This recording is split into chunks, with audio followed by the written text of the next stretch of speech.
var strukturēt kaut kādus dokumentus, kaut gan it kā liekas, kas tur ko uztaisa mapīti un strukturē, bet saprotiet, tie visi labie nodomi, viņi kaut kādā brīdī atsitās pret realitāti, tad, kad tu saproti, kad atkal viss ir kaut kur.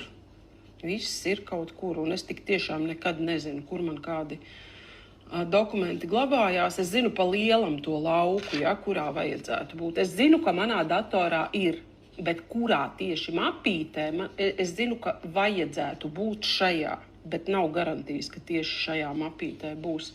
Tāpēc man palīdz vismaz tas, ka man ir tāda vizuālā vai redzes atmiņa, un es tā kā iztēlojos, kur tas varētu būt, un tad pēc tās redzes atmiņas arī daudz ko meklēju.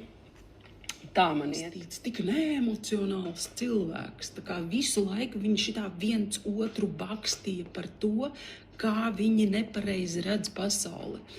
Nākamais par sensoriku un par intuīciju.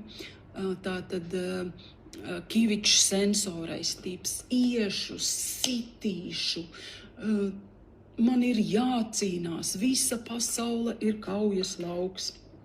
Pretī intuitīvais Džilingers, tā mani varētu arī nospārdīt, es nepretotos. Tā kā paskatieties, šis ir vienkārši unikāli.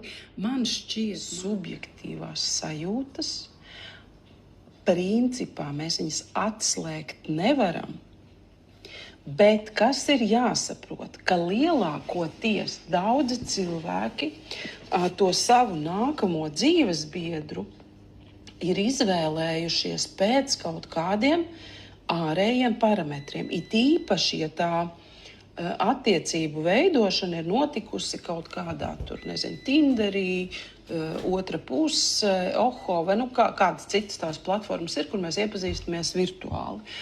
Būtībā tur tas pirmais un galvenais vērtējums ir cilvēka ārējais izskats, kā viņš sevi pasniedz vizuāli, kā viņš sevi ir noformējis.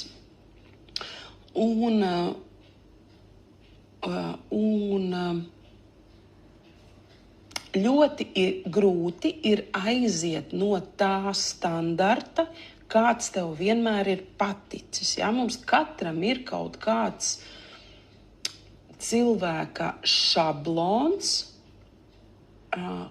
kurš mums šķiet vizuāli pievilcīgs vai kurš nešķiet vizuāli pievilcīgs.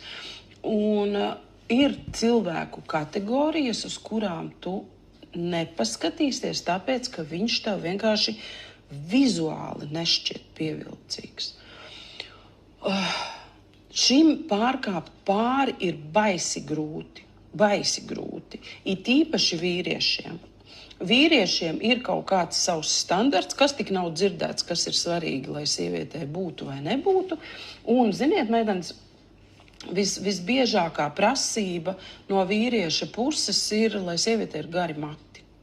Ļoti banāli un ļoti pat stulbi, jo mati ir pilnīgi noteikti tā lieta, kura ir vismaināmākā un visvieglāk ietekmējumā mūsu dzīvē.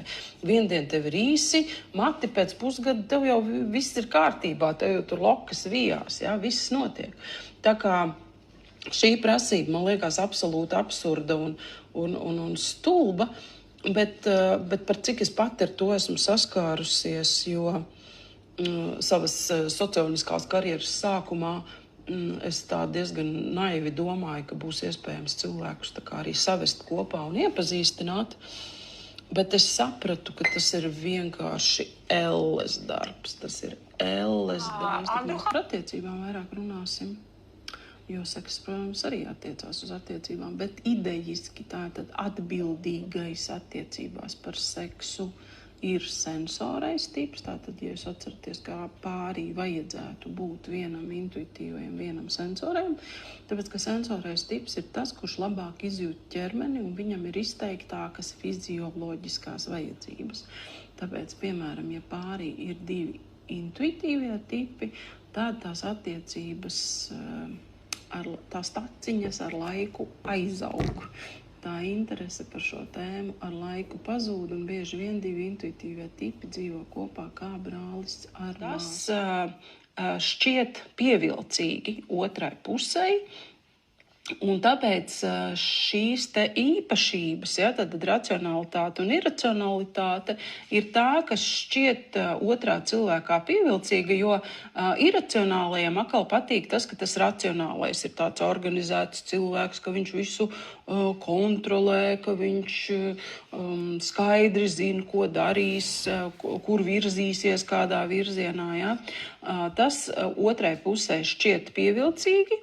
Un uz šī te pamata tad arī tā izvēle tiek izdarīta. Bet racionalitāte un iracionalitāte ir konfliktējošas iezīmes, savstarpēji konfliktējošas iezīmes.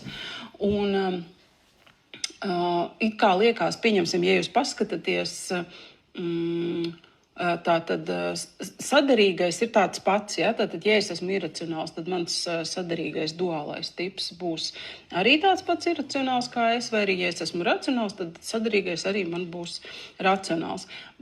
Bet, ja mēs paņemam visas pārējās iezīmes, tikai nomainam to racionalitāti pret iracionalitāti, tad mēs iegūstam konfliktieri, ja? Tātad arī cik būtiski, cik svarīgi tas ir pie sociotipa noteikšanas nekļūdīties tajā racionalitātē un iracionalitātē.